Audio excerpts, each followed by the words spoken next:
How's it going, everybody? This is a different kind of an episode. It is a bonus episode. I got to record yesterday with BigMetz, Justin Metzler. If you don't know who BigMetz is, Chase McQueen, recent world title holder for the Super E-Tri series, and then a future Olympian, Mr. Tyler Smith of the Bermuda national team. They're all really good friends. Two of them raced this past weekend, that being Justin and Chase at Boulder 70.3, and Tyler was there to kind of witness that. And then I raced, obviously, in Michigan, but it was just an idea to jump on and shoot the breeze and have some fun with those guys. They made some bets about who was going to place where in the swim and stuff like that, so that's what we talk about, and then end on some really good advice for people who are feeling or wondering how to get back on top mentally. So without further ado, I want to introduce you to Tyler Smith, first time on the podcast, Chase McQueen, who we've had a guest before, and again, Justin Metzler, BigMetz. We had him on. So I hope you guys enjoy this one. It's a little bit different. And one last little thing, there is some issues with my internet and storage on my browser, so it may cut me in and out a few times, so there's a few edits that might sound a little wonky, so sorry about that. But I think you will really enjoy this conversation, so we'll catch you in the next one. Yeah, sure. We'll do a quick intro. This is something that has never been done so far. I don't even think I'm gonna name it. It was actually really funny in the preparation for this. There was no preparation. Usually for all the other podcasts, I kind of try to write out questions and stuff. But I was like, oh, this one's gonna be super easy. I'm gonna let you guys do all the talking, and then so I figured first things first. Let's hear about the bets that you guys made about this race that just happened in 70.3 Boulder. We're probably gonna release this either today or tomorrow, so time should be totally fine with all that. But let's hear about the bets, and then let's hear from both your perspectives, just a walk through the day, what happened, what went well, what didn't go well, and then Tyler Are can we gonna need a commentate. rundown of your race recap too? Yeah, sure. I can give you my boring race recap, but after you guys. I mean, I to want to be hear honest, the we I want to hear the we didn't noob's have too many. perspective first. Let's hear the noob go first. Well, I was just gonna say we didn't actually have too many bets. The main bet was just Justin thought he could swim within 30 seconds of me. I said no ways.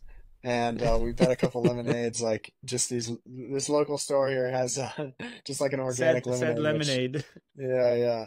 Love it. So in the end, yeah, Justin got caught up behind Braxton and lost the feet, and it was bigger than Uh, 30 seconds.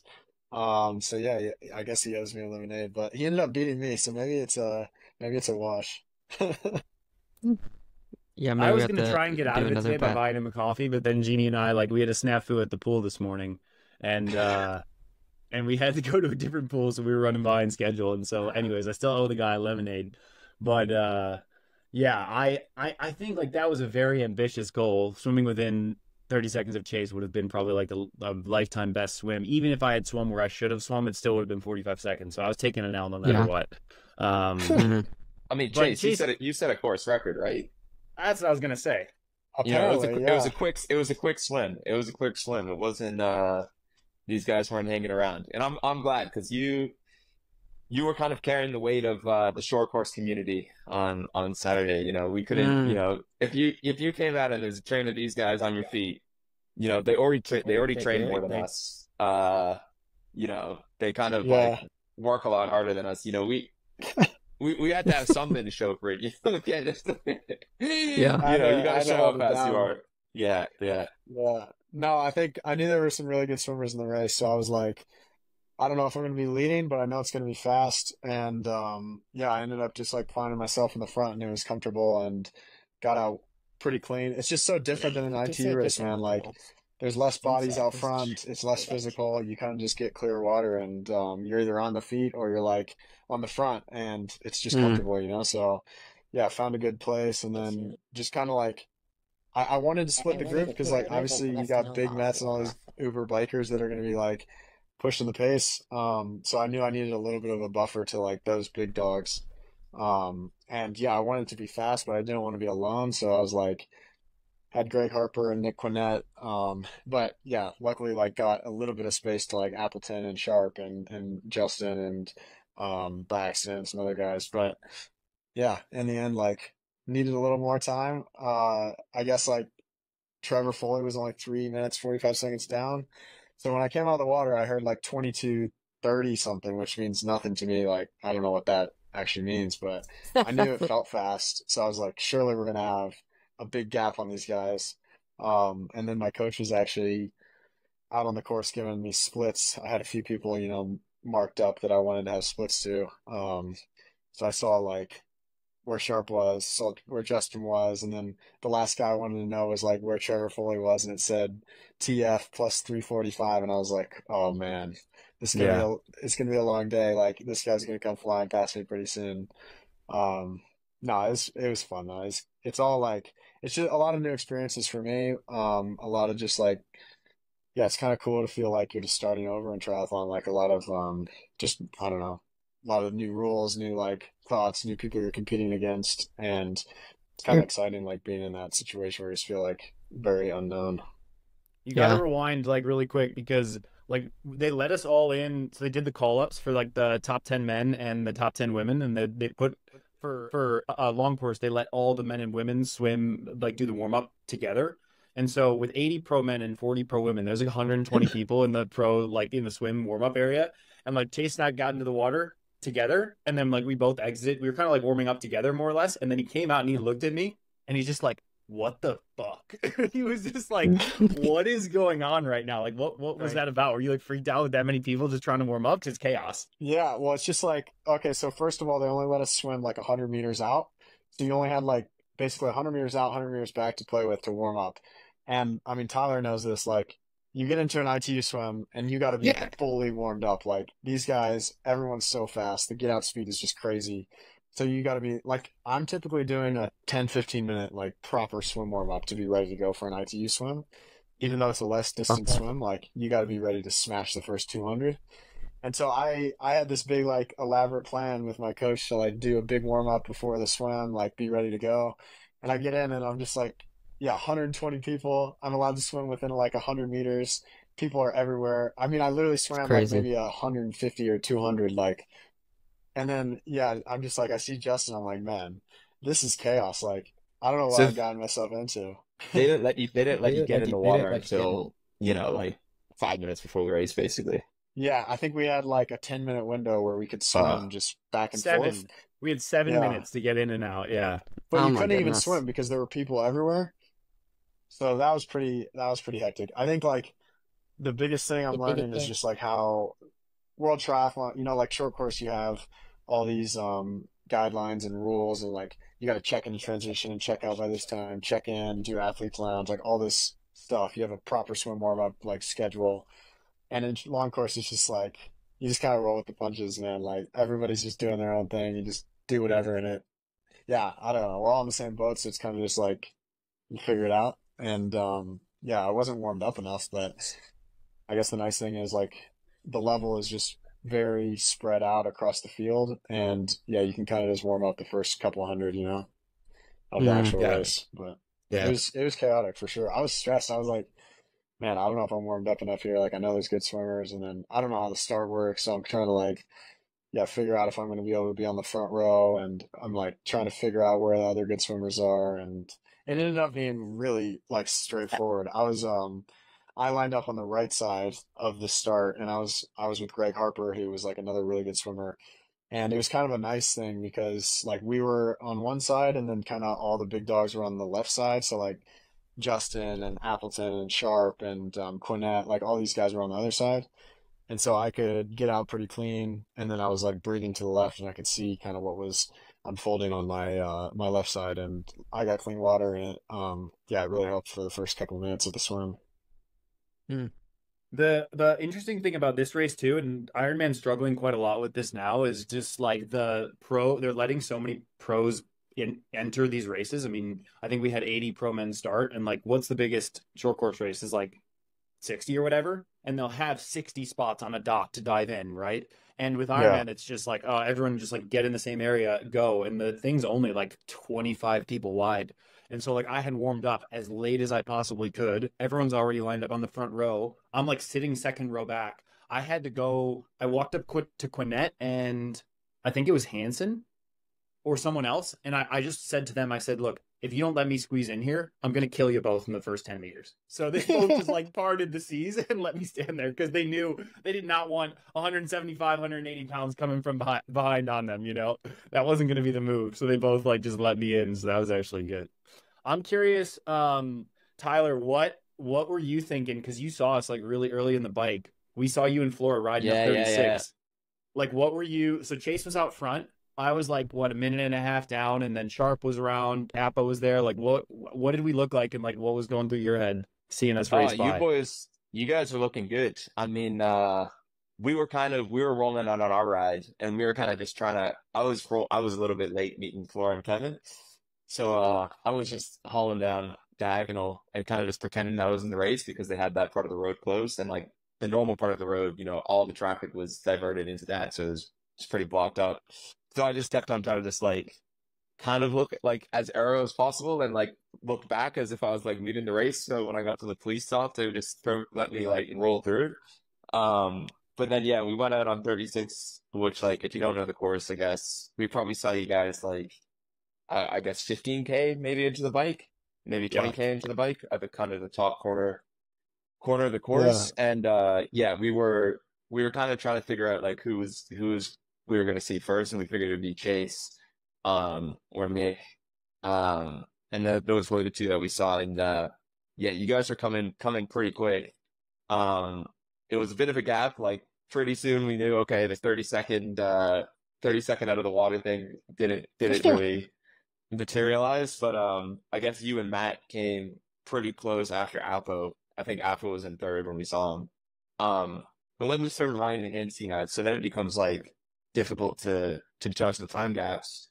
But then we saw Trevor, like, you know, at that stage he might have been in the top 10 already. And then we were kind of like, wow, this guy's either had a crazy swim or like he's just been hauling the first part of the bike. And I guess there's a combination of both that got him to that position. So that was super impressive.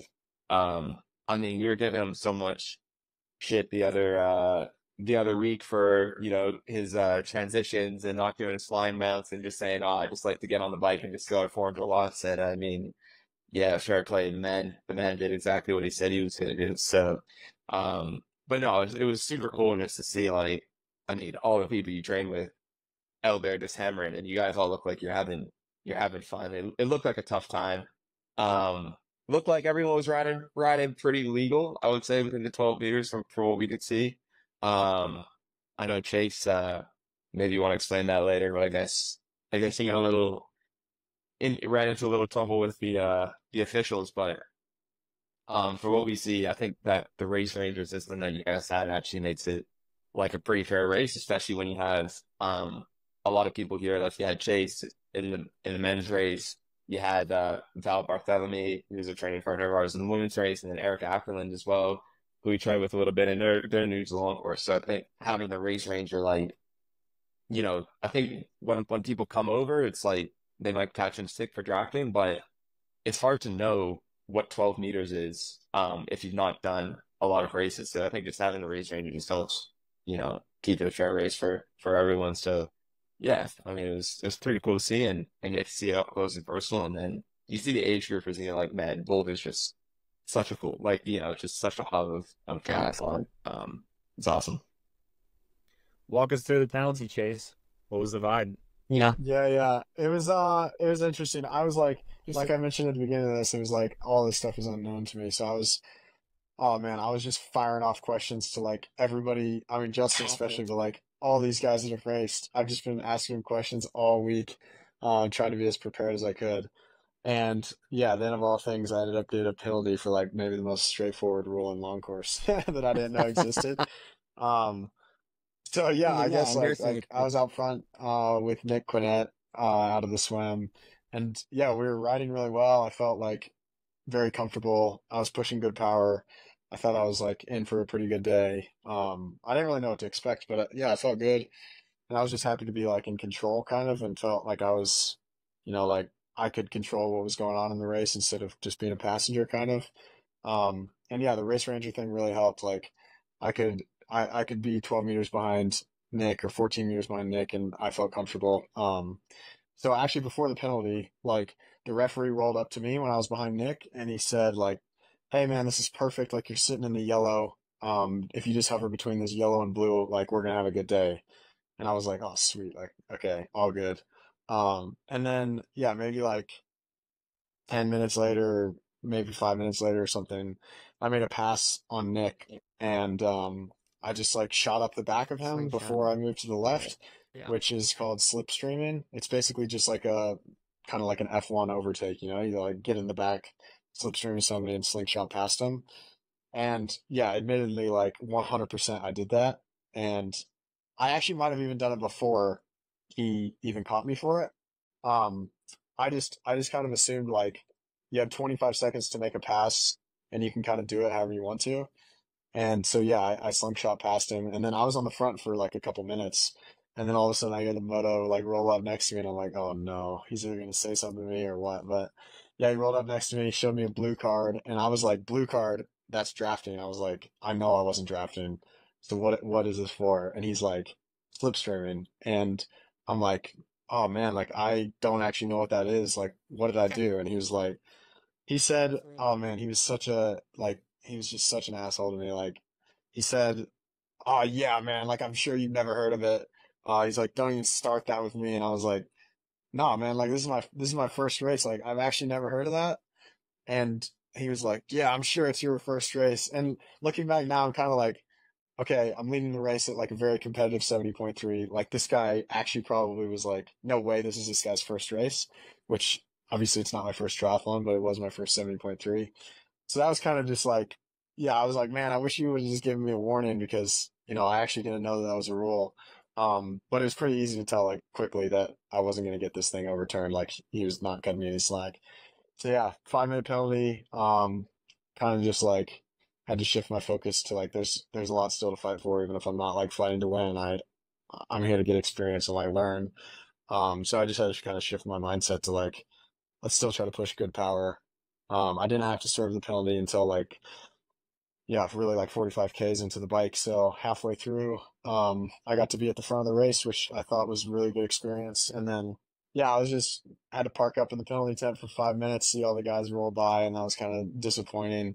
Yeah, but I was like, saw Sharp, saw Justin, I guess like, yeah, saw Trevor come through really fast as well. So I was like, the race to win is kind of over. Like, I'm not going to be in the fight to win anymore, but I can still try to have a good race. And yeah, I tried to put together a pretty good second lap. And I don't know, it's pretty hard like riding alone. I was passing a lot of age groupers, obviously, but you just don't really know what's going on in front of you because there's so much people and so much chaos. Like it's tough to kind of gauge where I was at, and I couldn't hear anything from like my coach or Gina or anybody like that. So I was kind of like felt like I was in no man's land, but then I got off the bike and I was kind of still like fighting for a top 10. I felt like. Yeah, I don't know. Had good legs like the first half of the run, but then the wheels kind of came off the last like 5 to 8 K. The physical demand of racing for 3.5 hours kind of like caught up to me. But yeah, obviously the penalty is disappointing, but like I mean I made a pretty big mistake. Like it's on me to like know the rules and I didn't. And yeah, I still learned a lot. So I'm like it wasn't a useless day. I think I get a lot out of that still. So it was cool to be in the mix with like so many good pros that I've watched for so long and like looked up to. I think it was huge that you didn't back down, you didn't quit. Like one thing we were talking about at the pool or Sunday at the award ceremony was like the penalty tent was probably about a mile from Chase's front door. Like how easy would it have been to just been like, oh, screw this long course thing. No one will even know.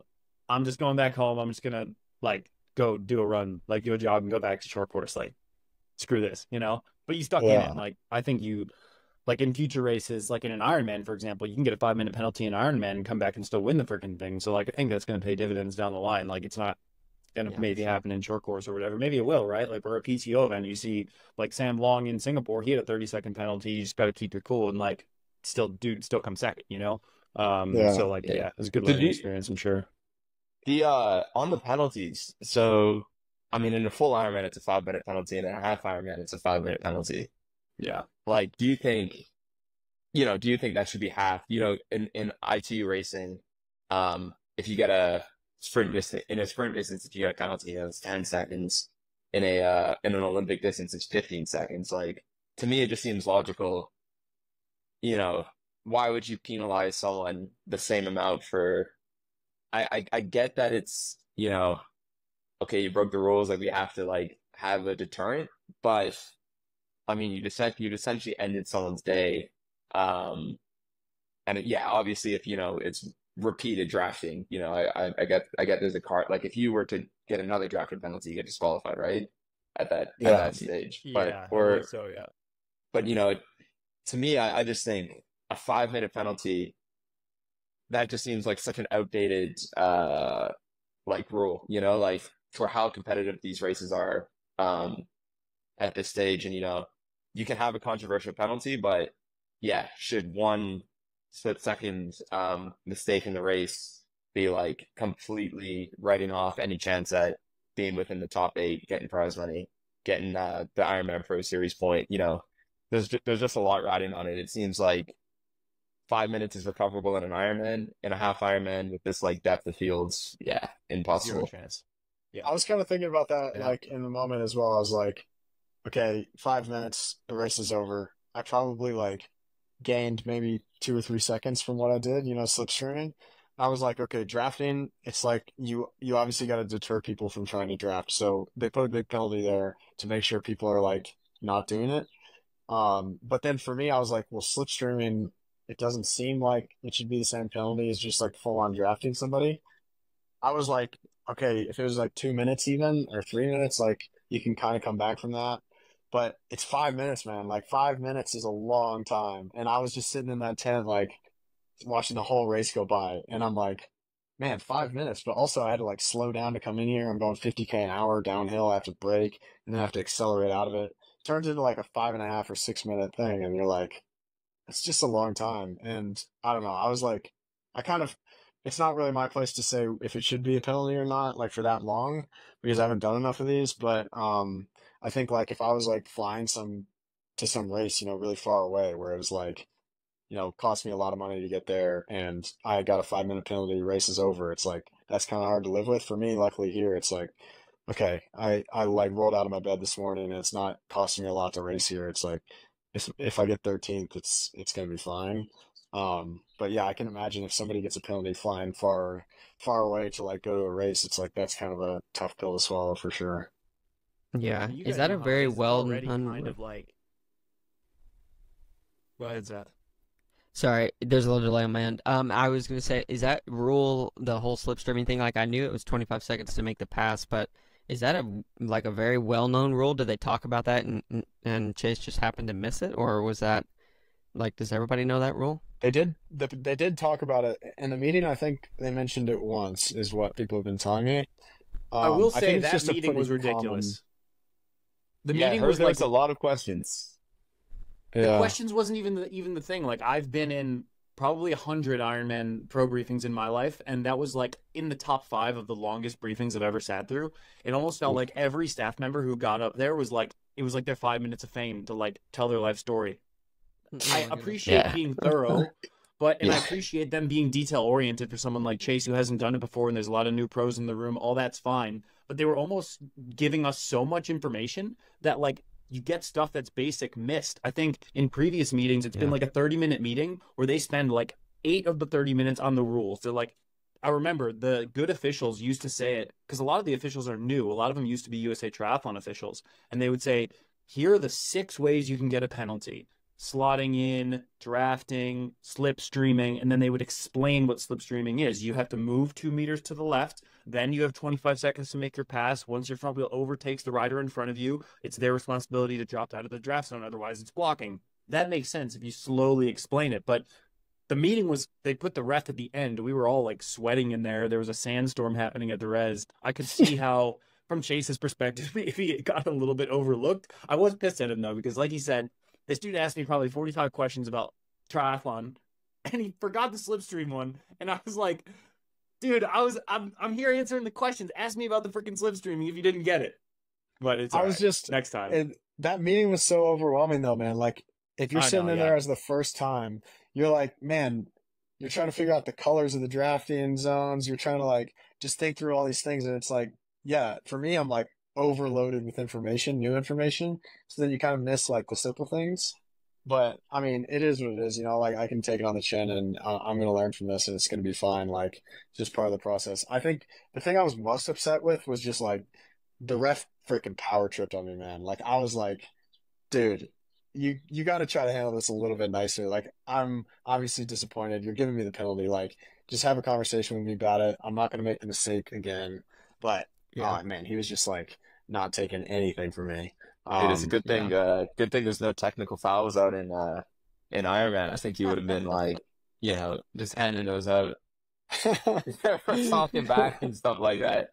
I think there is like Yeah. a code of conduct violation. Like it's in Yeah, I that think pro if you membership swear, I thing. think if you, Yeah. it's like if you swear at a referee, which, I mean, dude, Chase, you got a little bit of history. You seem like a little bit more level-headed You than know, maybe previous incidents on the race course. I've had a couple of But brash interactions with either yeah, athletes or officials in my time.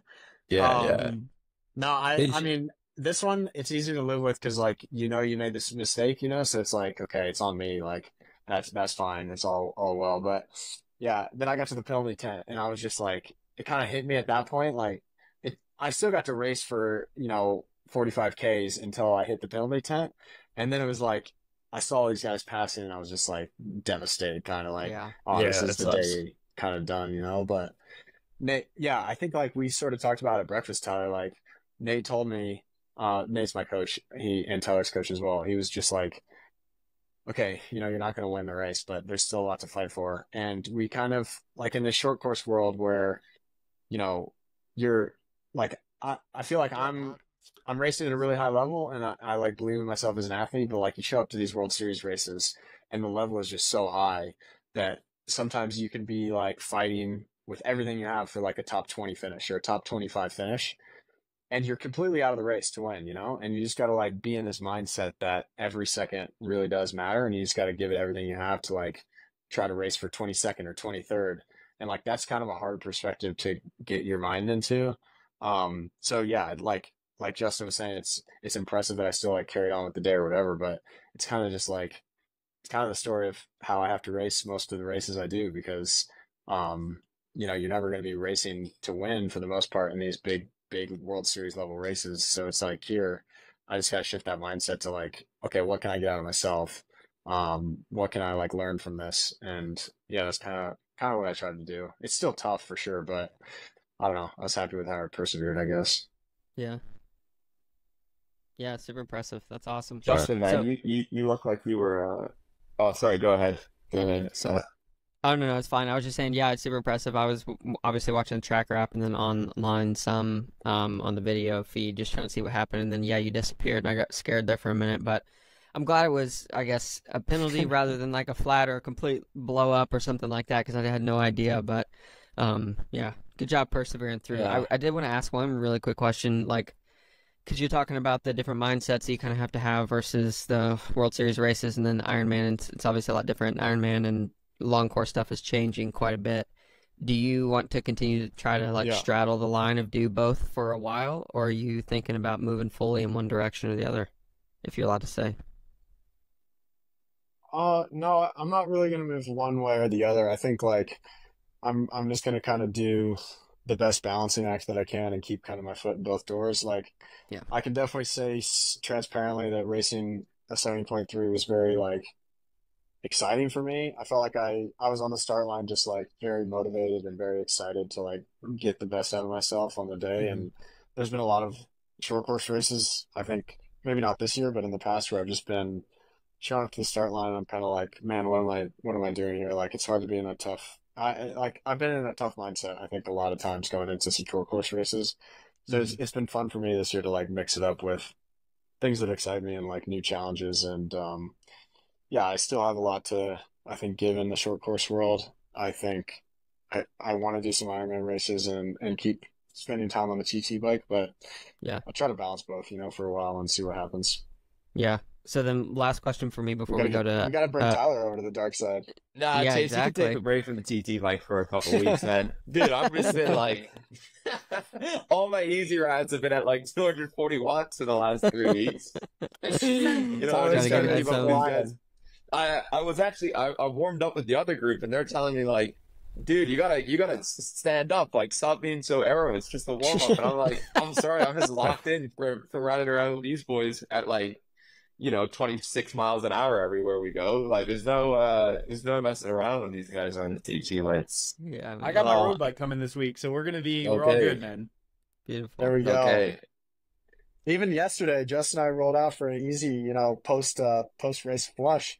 I'm like, we're gonna do 140 watts or something, and BigMetz is hammering at 50K an hour. Like, man, here we go, back Yeah, in. gotta get ready. What's the next one? What's the next one for you, Justin? Like Placid. Placid, Yeah, like Placid. So, Yeah, Placid, and then Frankfurt double. Wow.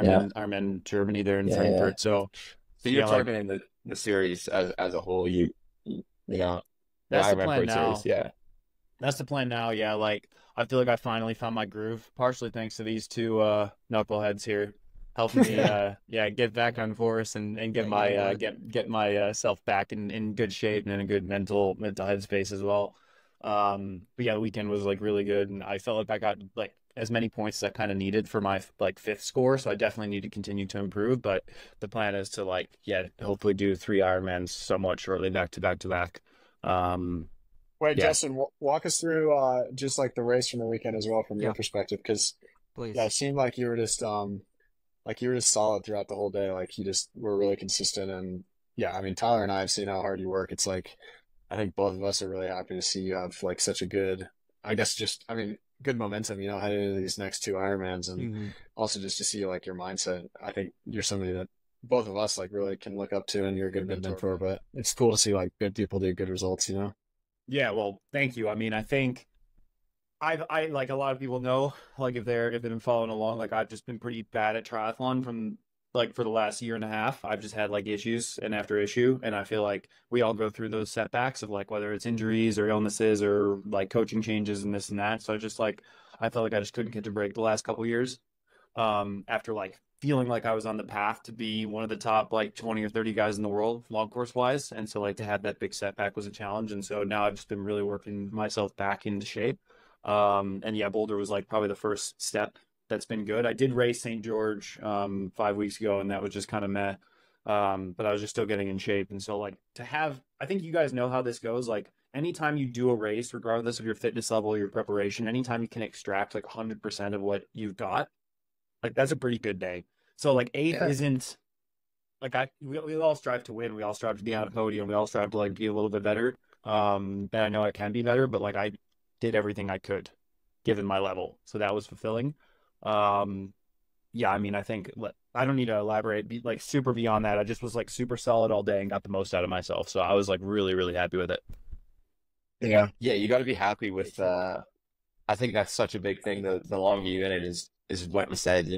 Like if you can do a race and give it your all, and there's no kind of like extrinsic thing limiting your performance, whether it's like nutrition or like a penalty or mechanical, or I know you've been struggling with the quad issue that seems to have resolved itself. So it's like when you can just actually go and give your best, then you can't really complain too much. But yeah, as Jay said, it's good to see you on the right track, man, and I'm glad that that's sort of kind of the more like I guess sort of freak medical. You still got to do the full Ironman to see how it holds up, but it seems like it's resolved itself from where it was previously, so that's got to be exciting. Yeah, I think it's improved. I feel like, like you said, the Ironman is always where it sort of like exposes itself more, is just that demand of running a marathon is just so much different than anything that you kind of do in training or do in a 70.3. Like even a super hard 70.3, you're not going to push your body to that kind of like extreme sort of like depletion. So we'll see if what I'm doing in training is like going to cover that. I would like to think it will. I mean, obviously like my grand plans for the series is going to hinge on that being the case, that I have figured it out, right? Like I need to have 3 decent Ironmans. I'm not trying to necessarily go crazy and sit here and be like, I'm trying to win 3 Ironmans. I think if I can just be like top 10 and get points at all of them, like, if I were to be top 10 in the series or top 20 in the series, I'd be really happy with that. So just got to kind of keep plugging away. But I think like also it's been fun for me in the last year to kind of like understand that there's this new generation of guys coming through and girls, like there's like both of you guys.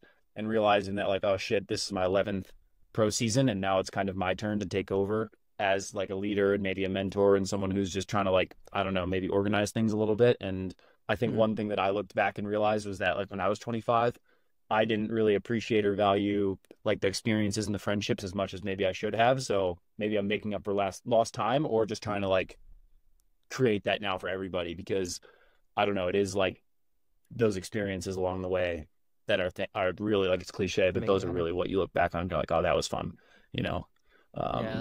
So yeah, we just gotta, I think I want to just keep doing what we're doing. Yeah. Just keep staying the course here, you know? Yeah.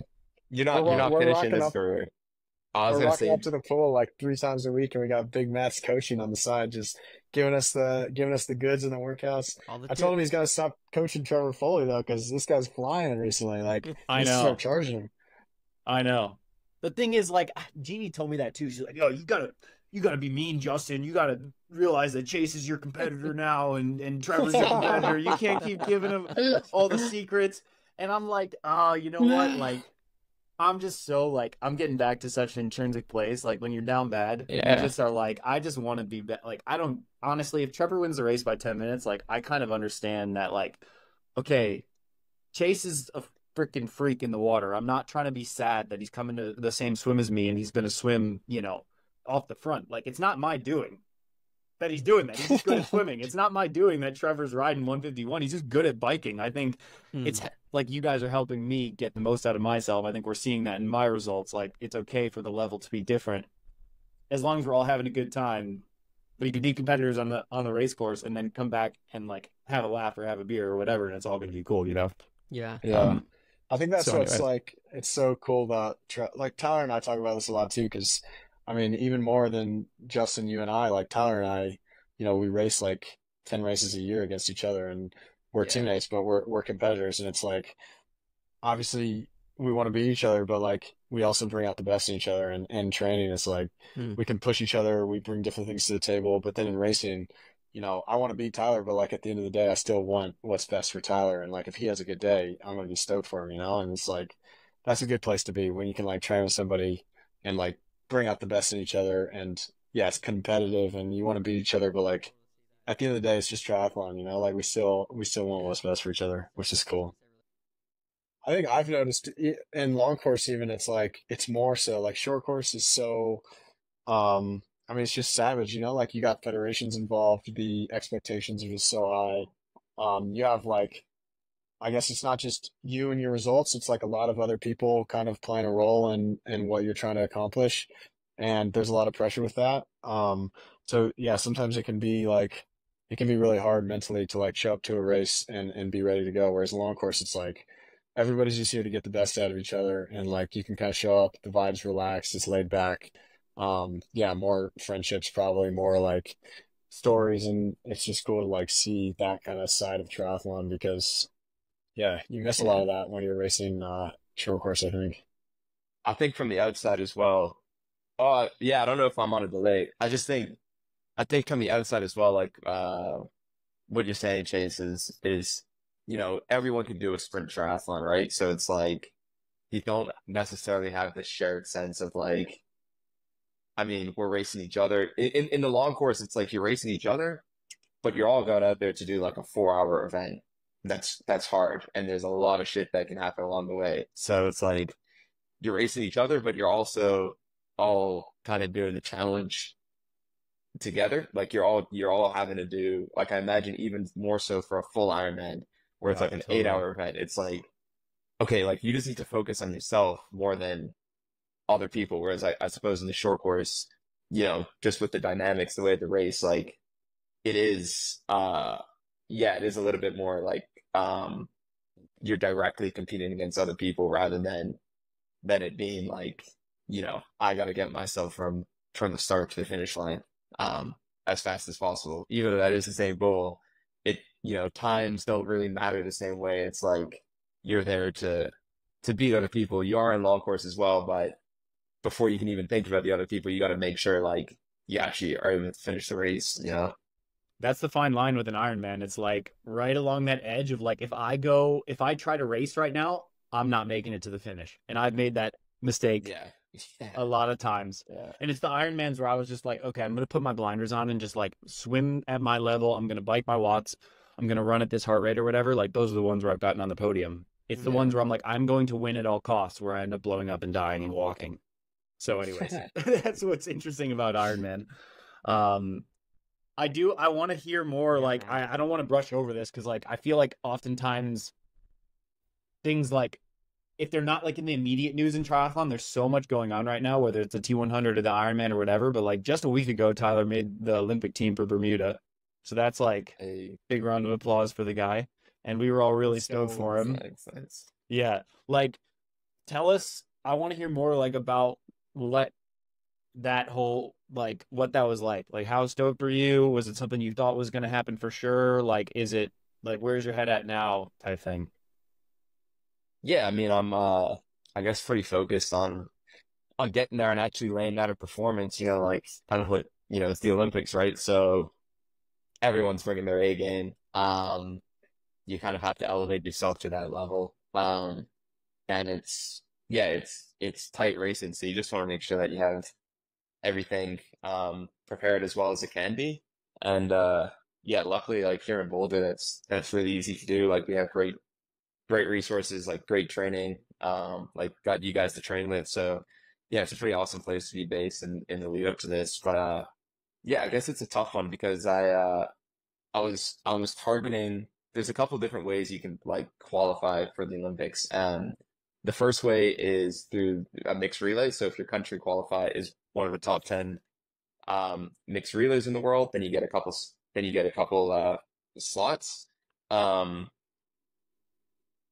All right, you're all good. The second way is through just like general Olympic qualification rankings, which is pretty much like the highest ranked people in the world.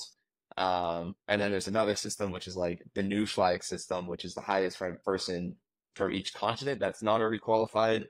And then the last system is this like tripartite system, which is for smaller countries like Bermuda. So if you have less than 8 people at the previous 2 Olympics, which I mean, last Olympics we just had 2, Flora and also Aurora, you qualify for this. So for that you have to be within the top 180 of the world rankings to go. So I kind of always knew that was a possibility for me. Like right now I think I'm ranked 90th in the world, so that was always like a possibility. But I was really targeting like that Olympic, just the general Olympic qualification rankings, and I guess was a little short of that. So it was like a mixed bag of emotions because I wanted to sort of have better results in the last block than I did, but then I still get to go. So, at the end of the day, it's going to be like 55 guys on the line. It doesn't matter how you got there. Like everyone's qualified in 3 different pathways, and it's just a 1-day race, so it's like everything is to play for there. And obviously like there's there's gonna be guys targeting medals. There's gonna be guys targeting like top 10. Like everyone's gonna have their own individual goals. So I think it's just like keeping that in mind and not getting lost in the sauce and like going to try to find some extra 5 or not, extra 20%, boost in fitness in the next 6 weeks. It's like, just keep on doing what you're doing that got you there. And, obviously now is the time to invest a little bit more into sort of the smaller details that can make a big difference on race day. But yeah, I guess overall, super, super, super excited. It took like a few days to realize like, this is really happening. I'm going to the Olympics. But for Bermuda, I was chatting to this, talked to my parents actually about this the other day, and it's like you grow up knowing so many people that went to the Olympics for a country of 60,000 people. Like the amount of like teachers, swim coaches, like random guys like that you just bump into in town, like people that you grew up cycling with, that would just be like, oh yeah, no, like I was in Atlanta 92 or 96, I think. 96, yeah. Oh yeah, I was in Barcelona 92. Yeah. Like just casual, and you're like, what? Like I remember my English teacher. I just happened to look it up, and I was like, dude, Mr. Kemp, you went to the Olympics? He was like, yeah, I was there, like sailing. Yeah, it was pretty. It's like such a nonchalant thing. So it's super exciting, but it's like sometimes it's almost more casual. And then the fact that we train with so many people that have not just gone to the Olympics, but have like got medals at the Olympics, um, you almost forget. It's only when like your friends from outside of sports start messaging you like, this is insane. Like I'm getting tickets, like I'm coming to Paris, and you're like, oh wow, like this is a pretty big deal. Even though it's always been a goal, it's almost like the closer you get to a goal, the less like crazy it becomes, and you almost forget where you started, which was like, Totally. yeah, dreaming of one day being there. So For That's sure. yeah, that's huge. I think like I mean, look, from Jeannie and I's perspective, we were pretty freaking stoked because we were like for you, and then like shortly thereafter for Kirsten because like Kirsten as for well, us yeah. it's a big deal. Yeah, like for to have our friends go to the Olympics and like perform. Also like yeah, it's just cool for us to be around a lot of people who we're close with who are getting to go to the Olympic Games and perform. Like you, Kirsten, Flora, Taylor. Like all these people around us, yeah, like Kevin previously. That's all like just so cool. Chase one day, LA baby. And For Yeah, sure. one day. No, I think yeah, it's it's like just cool. Tyler said. It's like when you're around all these people, that have won medals or like are kind of expected to go to the Olympics. It's really easy to forget like how big of a deal it actually is, and how hard it actually is to get there. And I mean, yeah, like Tyler said, the closer you get to the goal, the more real or easy it kind of seems, I guess. But like, yeah, it's I think to the outside world of people that aren't in sports, I mean, Yeah, going to the it's Olympics huge. is something that everybody in the world can recognize and understand how big of an achievement that is. So it's like, yeah, the more we can do to support Tyler and just help him realize like how big of a deal it is, and for Bermuda too, like Mm. in triathlon, how much Flores made a difference. And what now you guys are going to maybe send 10 people to the Olympics. Last time you sent two people, like, man, it's Yeah. crazy. Yeah, and three triathletes as well. So it's like it's a shame it's a shame there wasn't like maybe a 2022 Olympics, like then maybe we could have got Tyler Butterfield, Yes, um totally. and try to get the Bermuda relay there, but yeah, just the way that it overlaps, I guess it's like every 10 years we have someone coming through in the triathlon, but I think you're gonna see more and more coming through, which is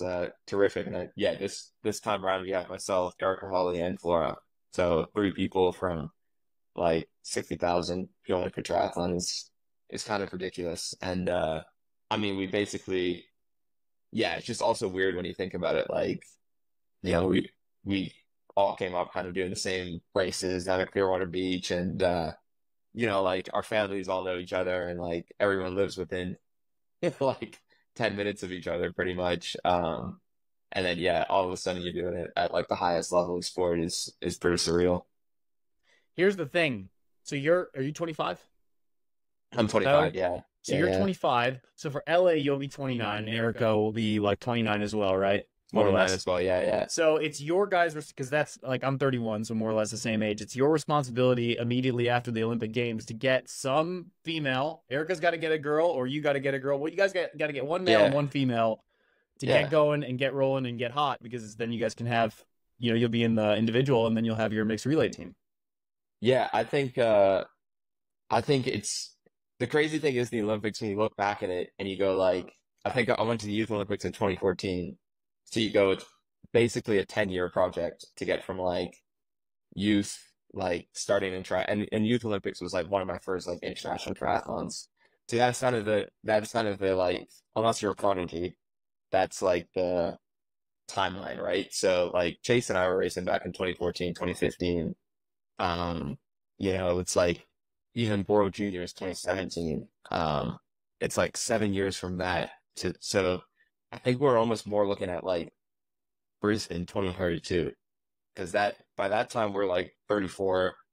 We're maybe at the end of our career, hopefully doing like yeah, still doing it, and then maybe have someone coming through. But there is like a good crop of talent coming through, and there's another elite man now that's racing well at like the continental comp level. So yeah, shout out Nick Pilgrim. He's got a good result this weekend, and yeah, I think it's an exciting time to be in it. It's like what you're saying, like I've been this learning so much from like Tyler and Flora, but yeah, eventually it's gonna become like my responsibility to like start passing that down to the next generation as well.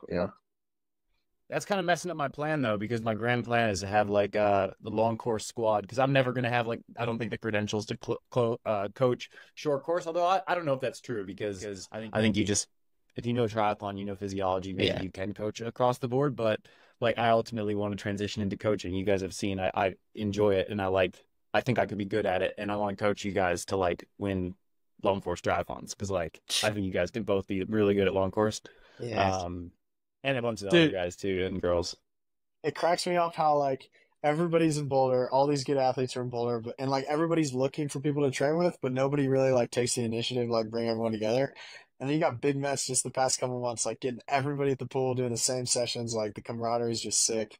And you got, also yeah, Justin's like, all right, first group leaving in 10, like he's just calling the shots. It's cool to see. Like if you're looking for coaching, high level or age group level, it's like BigMetz is the man. I think the thing is like, I want to do it. I'm not trying to do it for money. That's the thing, is like, I'm not trying to like get a bunch of age groupers and do it.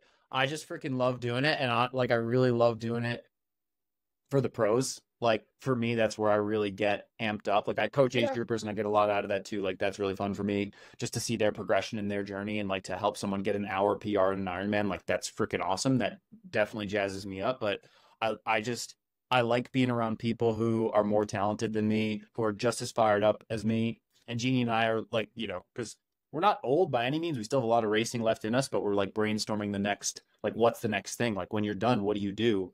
And we were like thinking about, hey, how cool would it be if her and I kind of had like, this little squad, because we've been part of training groups here in Boulder and like all over the place. Like what were all the amazing nuggets that we took from those training groups? Like, and even your guys' training group, like what are the things that work? What's the culture that you're trying to build? And that's probably the most important thing. Like you just got to create a culture and an atmosphere and relationships and friendships that's like sustainable and fun, but also like a level of high performance where, hey, like everyone's got that dog in them and everyone's going to try to win triathlons. Those are the two rules. You got to be wanting to win triathlons. You got to have that dog in you. Those are the two rules for Justin's and Jeannie's coaching group. And you got to be completely optimized in 100 CDA lesson point two. That's just a given, though. Like if we're not if we're not crossing all the T's and dotting all the I's, what are we doing? No, I love it. Yeah, it's good. It's that'd good be cool vibes. down the line. Yeah, it'd be cool down the line. I'm you still a moving little out ways here, off. We should make it happen, man. Yeah, just come on out for a little like training camp or something. I think that's the other thing that we're like trying to do here a little bit. Like I think Boulder and like you guys, part of it's just circumstantial because like there's a financial component, but like at least for me, I don't really have any financial motivation in trying to organize training sessions or whatever. So like I try to be really inclusive of everybody. Like if you show up and don't complain, you can come. Those are the rules. So you can come and train with us whenever. That's the thing, and I think Chase, like you probably, because you're like a great swimmer, and it's like, I was chatting to this about someone else with someone else, and it's kind of like when you talk about kind of group cultures and things like that, I think a lot of people are like afraid to get involved because of their like speed or how fast they are, but that stuff's almost secondary to like attitude and commitment to like Totally. like I'll train with anyone. It doesn't matter if you like swim in 2 minute hundreds. Like if you're there, like give it your all. Like that just brings such a good it just brings such a good vibe for the session versus maybe even someone that's faster than you, but they're like, they're cutting this, they're cutting that, they're kind of like messing around. It's like, okay, like yeah, they're faster than you, but they're not actually beneficial to be at the session because of kind of like the change that one person can make to the entire group. So it's like that's another cool thing about Boulder is you have so many driven, like very highly motivated people that this is their life and they put everything into this. So when you rock up to like one of these swims that Justin's organizing, or like when we're with our crew that Nate coaches, it's like, yeah, you know exactly what you're getting, and you need to elevate yourself to that level. Like you shouldn't be expecting people to like, come down to you. It's like not like be professional, step up, and yeah, I mean, still have fun, but yeah, it's cool. I'm trying to decide like how cutthroat I want to be, because like I want to be inclusive, but I also need to you need to have that element of like, yo, this is just what it is. And so like I've been kind of hard of like saying like, wow, should I be writing like 3 send-offs for like 3 different levels? And I'm like, look, no, if people want me to write send-offs for them, they're going to have to send me $20 or whatever. It's one workout. It's the pace that I'm swimming. If you want to come, we're all going to have a good time. It's going to be good vibes, but this is what we're doing. Either get in on it or sit out of 50 if you have to, you know, Yeah. like Yeah, whatever and it that's is. fine. Like sitting out the 50 is fine if you literally can't, make it, like Totally. that's fine. Kind It's of like, what Tyler said. It's like if you're doing 200s on the 230 and someone else is doing 150s on the 230, but they're working just as hard as you, like everybody can get behind that. It's like as long as you're not just cruising at the back of the lane, like slacking or showing up late or like being negative, like no one actually cares. So it's like, yeah, I mean, yeah. anybody should be welcome as long as they're kind of putting in the same effort that you are. I do think I need, in order for like anything to progress beyond what I'm doing now, like I want to do more, but if you start doing like runs and rides, like I think runs and rides runs are a little bit easier on the weekend, like for everyone to roll out together, that's fine, like from Tom Watson on a Sunday. But like if you start saying, oh, okay, open group ride from Tom Watson, we're leaving at 8, like I think you just open up a can of worms to people having Yeah. flats, being late, people crashing, this, that, and the other. So like that's the thing is like I've been hesitant to like do anything beyond the swimming because I think that's fun and that's enough for now. But I think it takes it to a different level if I'm like, oh, we're meeting up for rides, oh, we're meeting up for runs or whatever. I think like you got to kind of be one of the homies to get an invite to the long ride.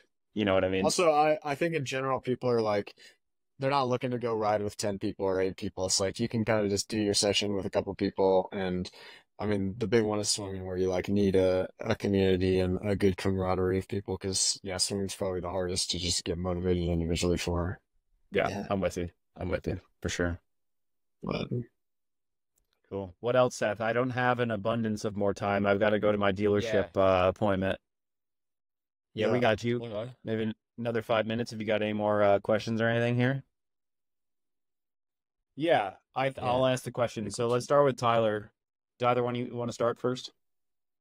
Yeah, Start with I Tyler. don't mind. I don't mind tackling that one. So the question was like, obviously in sport you have ups and downs. Like Seth has been saying that just from an observational perspective, all 3 of us seem to be in like a pretty good spot with like positive things going on. Like, yeah, Tyler getting the Olympics, Chase winning a world title and getting into long course, like myself, getting healthy and getting involved in the series. Like, yeah, like what do you do like when you're maybe down and trying to work your way out of it, to get on track? And what are the things you maybe do to like stay on track?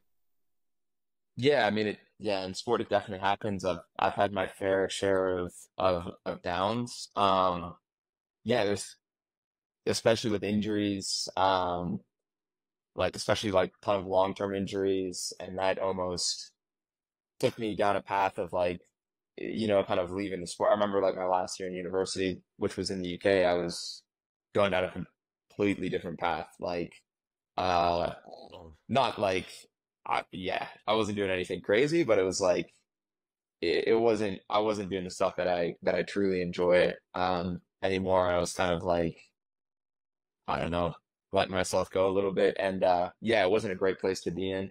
But I think one of the things like, yeah, I'm a little bit of a fan of kind of like these, like stoic philosophy sort of principles of just sort of understanding that when you're in one of these bad positions that, I really do believe that a lot of this stuff happens for a reason. And, like if you, it's only as bad as you interpret it to be. And there is, it's hard to see, but there is usually a positive outcome that you can take from a lot of these negative situations. When you're injured, you can look at that as like, okay, this is a chance for me to work on the biomechanics that got me this injury in the first place. And not only am I going to come back healthy, but maybe I'll come back with an improved running economy and efficiency. And this is an opportunity to actually improve that. And I think once you go through enough of these cycles, you realize that if you can just like keep on weathering them, you'll get to a better place. And I mean, I'm only with you guys now, like in Boulder, because like I had a pretty tough time. I was injured, and sometimes it takes one of those really low moments to get you to. It kind of is like the coming to Jesus moment of like, okay, I got to reevaluate my decisions. Like, let me think through what I'm doing with my life and my training and the people I'm surrounding myself with, and sometimes you have to make really tough decisions. But if you can do that, it generally leads you to a better place than you were, rather than just dwelling on how bad your situation might be at the time. So it is tough, but I think one of the things I will say about recognizing when you're in a bad place is like, if you're going through a week of training, we all have stuff. This is more specific to triathlon than general life or just endurance sport. We all have sessions that we don't want to do, but you know, if you're waking up 3, 4, 5 the entire week, and not enjoying any of the training, like you're not really like keen to go catch up with anyone for a coffee, and you just charging through the sessions, I think that's probably a good indicator to take a step back maybe and reevaluate sort of what you're doing, and maybe you're doing too much, maybe even at like a hormonal level, like because there is like this whole like psychobiological interplay. So, you know, maybe it is like a case of like getting some blood work and just making sure everything's good and you're getting enough sleep and stuff like that, because when you start to go down that path, it can become pretty miserable, and yeah, it's not really fun for anyone. So yeah, but I think if you're just kind of going through a rut, then just look at the opportunities that are out there, and yeah, how you can continue to improve. It's so important, and that's what keeps me motivated, really. Chase, Yeah, you got anything to elaborate on that?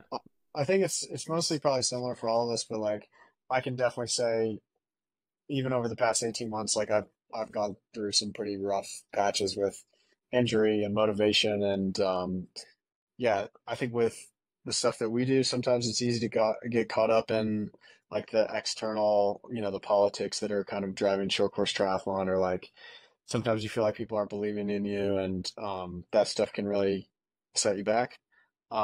And yeah, I just found like a case of kind of when it's raining, it's pouring, and it's easy to get in a rut, and it's really hard to get out of a rut.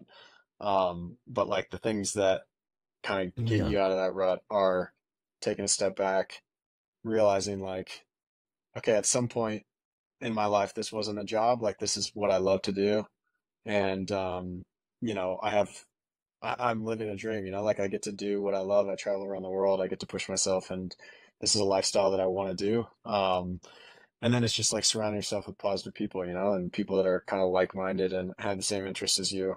I think that really brings out the best, for sure. It brings out the best in me. And yeah, it's easy to kind of like lose that perspective of kind of what you love about triathlon when you're really struggling or when you're injured. And if you can just kind of like, yeah, take a step back and put it into perspective of like, this is a great life. This is a lifestyle that I enjoy. You know, I really just like waking up, pushing myself in training. Sometimes it's not even about the racing and seeing what you can get out of yourself. It's just like bringing out the best in training, trying to encourage other people, learning from other people, because there is so much to learn.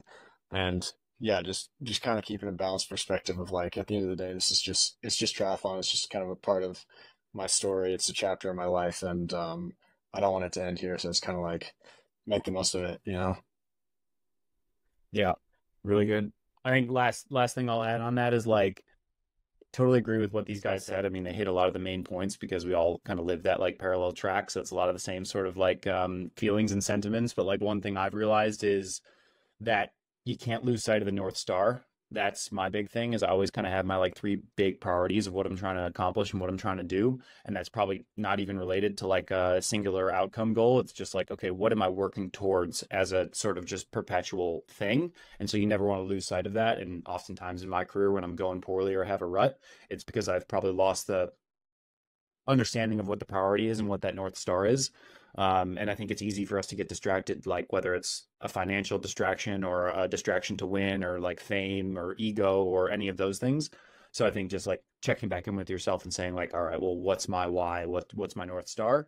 And then I think like the big thing for me, and I've really found this like in a very acute sense, because these guys have kind of like witnessed it, and probably Seth as well, because we chatted earlier in the year, like if nothing changes, nothing changes. And I think it's easy to throw the baby out with the bathwater, and that's not something that I want to get in the habit of doing. Like, oh, things aren't going well, so just jump ship. But there has to be a fine line of like, well, something's just not working. It's okay to make a change, whether that's a coaching change or like where you live, location change, or what bike you ride, or like who you're spending your time with, and this and that. And so like, yeah, I think that was a big one for Jeannie and I, is like, okay, well, the North Star is for us to just be happy. Like, we all just want to be happy. And so what circumstance do you need to make that happen? And sometimes you need to make pretty dramatic changes in order to like either have appreciation for what you do have, or have an understanding for what you don't have and need, or have already and don't need. So anyways, that's my my 2 cents on it. And hopefully that answers the question from 3 intelligent lads. Yeah, for sure. Yeah, thank you guys so much. Well, guys, all 3 of you, thank you so much for jumping on and sharing a little bit about what's been going on in your lives. Obviously, with the racing this weekend, it's pretty exciting. I'll have to catch you guys in the future to give you my race recap. But for sure. It was a super great honor, and we'll catch you guys in the next one. Cool. All right, take it easy, Seth. Thanks. Yeah, man. Yeah, thanks, Seth. Thanks, Seth. Thanks so much to Justin, Tyler, and Chase for coming on and just shooting the breeze with this bonus episode. I hope you enjoyed it. If it's something that you would like to hear more of, send me a message on Instagram or leave a comment, drop a review or something like that, and let me know that this is a format that you would enjoy hearing. It's a little bit different than the usual format of getting to know people, and a little bit more informal and just fun. So thank you guys so much for listening, and I will for sure catch you in the next one. See ya.